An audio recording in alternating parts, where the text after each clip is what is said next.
The league's latest proposal offered a share of net revenue that for the first time amounts to more than 15% of gross revenue. Let's start right there. Because if you understand one sentence, you understand why the entire financial future of the WNBA might be about to change.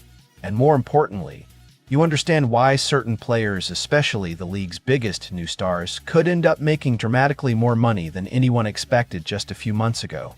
This isn't just a routine collective bargaining negotiation anymore.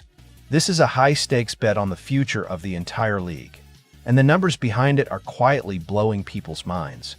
But here's the part most fans still don't realize. The entire debate about revenue sharing, the argument you've seen all over social media, has been framed the wrong way from the start. Because the deal being discussed right now doesn't just depend on how much money the league makes today. It depends on how much money the league might make tomorrow. And if the WNBA really is entering the growth phase everyone thinks it is, the financial upside for players like Caitlin Clark could be enormous. But before we go any further, if you like deep dives into the business side of basketball, make sure you hit like and subscribe, because this story is moving fast and the numbers behind it are only getting bigger. Now let's talk about the part of this negotiation that has analysts quietly saying the players might actually be getting a better deal than they realize, because the structure being discussed right now revolves around something called net revenue sharing. And that might sound boring, but it's actually the key to everything. It's a number that they would be crazy to pass up on. Like 80% gross rev. 80% gross rev is 80% net rev is a crazy number. Because the only way that 80% net rev is bad for the players is if the players don't believe the league is sustainable. Think about that.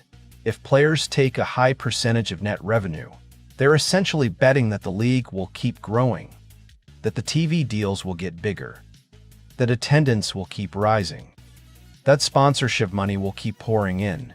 And if that happens, their share grows with it. Which means the real question in these negotiations isn't just about fairness. It's about belief. Do the players believe the WNBA is about to explode in popularity? Because if they do, this deal might look completely different in 3 years. And here's the twist nobody is talking about yet.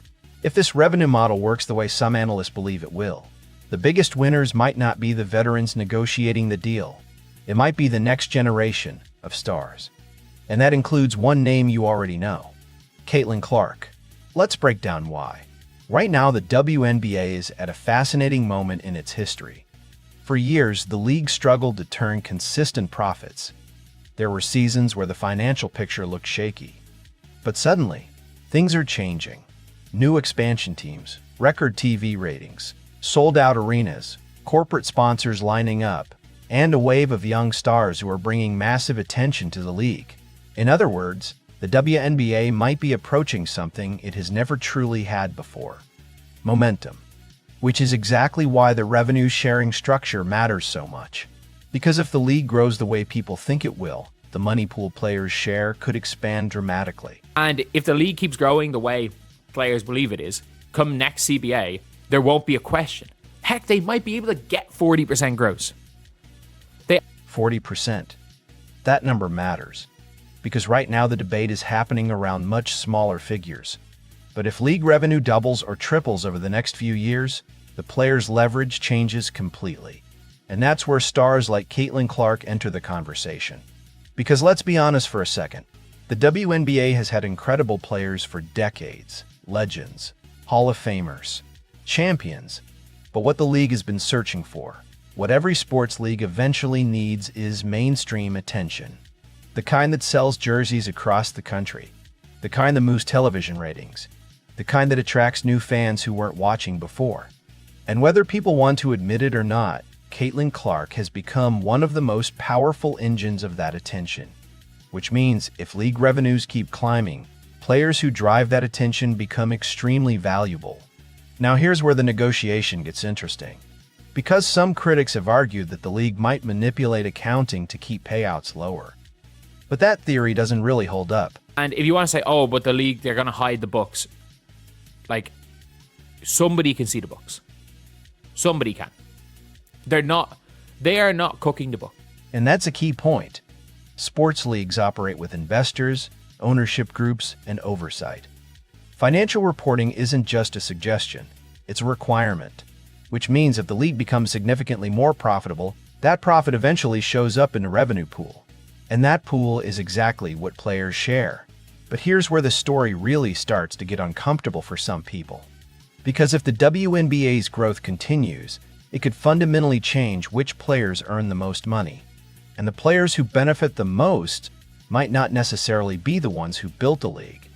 They might be the ones who brought the spotlight. Let's talk about risk for a moment. One of the biggest factors in any sports negotiation is who takes the financial risk. Owners invest millions into teams, facilities, marketing, staff, broadcast partnerships. And because they take that risk, they often push for revenue structures that protect them if the league struggles. That's why the players negotiating this deal are facing a choice. They can push for a guaranteed share of gross revenue, which is safer. Or they can accept a much larger share of net revenue, which grows faster if the league succeeds. Rather than accepting a lowball gross revenue, as in a 20%, I'm accepting 80% net. Why? Because in 3 years' time, they can renegotiate a TV deal. The expectation is they're going to get double. And that 80% net becomes worth way more than 16% gross. Way more. And this is where Caitlin Clark's presence becomes such a massive factor. Because as she and other young stars continue to drive ratings, attendance, and sponsorship growth, the net revenue pool could expand quickly, which means future contracts could jump dramatically. Now imagine the scenario 3 years from now. Television deals double. Expansion teams increase league value. Corporate partnerships multiply. Suddenly, the revenue pool player's share becomes much larger, and the stars driving that growth become the biggest financial beneficiaries. Which is exactly why analysts believe some rookies could end up making more money faster than players from previous generations. That there's another piece of this puzzle that rarely gets discussed: investors. The WNBA has attracted a growing number of investors who expect returns on their money. That expectation shapes every negotiation. There are 58% of people involved that don't benefit if they make a loss. We were like, oh, it makes the it's a lot, like, the NBA owners want to show it as losses. No one wants to show losses. Nobody wants to show losses. Which means the league has a strong incentive to grow revenue quickly. And if that growth happens, it lifts the entire financial ecosystem of the sport, including player salaries. But here's the question nobody inside the negotiation room can fully answer yet. What if the WNBA really is about to enter its super growth phase? Because if that happens, this deal might end up looking like a bargain for the players, or a bargain for the owners, depending on which side you ask. Let's talk about leverage. Historically, players gain leverage when 3 things happen. 1. Revenue grows quickly. 2. Star power attracts new fans. 3. Broadcast partners start competing for rights. Right now, the WNBA appears to be approaching all 3. And that's exactly why some analysts believe accepting a strong net revenue share now could pay off massively later. And for me, if the players actually believe that it's going to grow and continue to boom and that this isn't a bubble, the net revenue option will give them more money in the short term and will give them more leverage in the long term, especially over a strike. More leverage later. That's the long game, because collective bargaining agreements eventually expire. And when they do, the entire financial structure gets renegotiated, which means the deal being discussed right now isn't the final chapter, it's the opening move. And this is where Caitlin Clark's influence becomes impossible to ignore. Because if she and other rising stars continue attracting massive viewership, the next negotiation could look radically different. Imagine a future where the league's media rights double, where merchandise sales explode, where international audiences start paying attention. That scenario transforms the economics of the league, and players who become global stars benefit the most. But not everyone agrees with the strategy of accepting a net revenue structure. Some critics worry that tying salaries to league profitability could limit guaranteed earnings. However, supporters argue that betting on growth is exactly what players should do right now, especially if they believe the league is about to enter its most successful era. and that belief is becoming more common. Which brings us to the question that might define the next decade of the WNBA. What happens if Caitlin Clark becomes not just a star, but the financial engine of the league?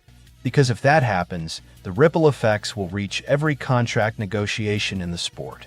Remember, sports leagues often experience moments where one player dramatically expands the audience. Magic Johnson, Michael Jordan, Stephen Curry. Players who didn't just dominate games, they transformed the business of basketball.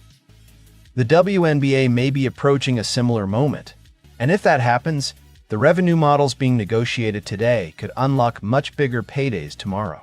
If the league starts becoming wildly profitable, they might be able to get 40% gross. But right now, there is too much of a risk on the owner. Think about how different that world looks compared to today. Because once a league reaches that level of profitability, everything changes.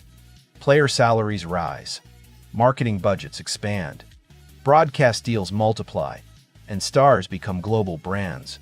Now imagine Caitlin Clark entering that environment, a player who already commands national attention, a player whose college career shattered viewership records, a player who sells out arenas in multiple cities. If the league's financial structure rewards growth, and she helps create that growth, the money attached to her career could increase dramatically, not just through salary, but through endorsements, media deals, and long-term brand partnerships. And that brings us to one final reality check. No collective bargaining agreement is perfect. Every negotiation involves compromise. But the framework being discussed right now suggests something important. Both sides believe the WNBA is heading toward a much bigger financial future, which means this negotiation isn't just about splitting existing money. It's about positioning for the money that hasn't arrived yet. So here's the real question. 5 years from now, when the next television deals are signed, when expansion teams increase league value, when the WNBA's audience potentially doubles, will we look back at this agreement as the moment the financial future of women's basketball changed? Or the moment someone underestimated just how big the league was about to become? Because one thing is becoming clearer every day. If the WNBA keeps growing the way many people expect, players like Caitlin Clark might not just change the game. They might change the business of the game too. And that could mean a lot more money for everyone involved.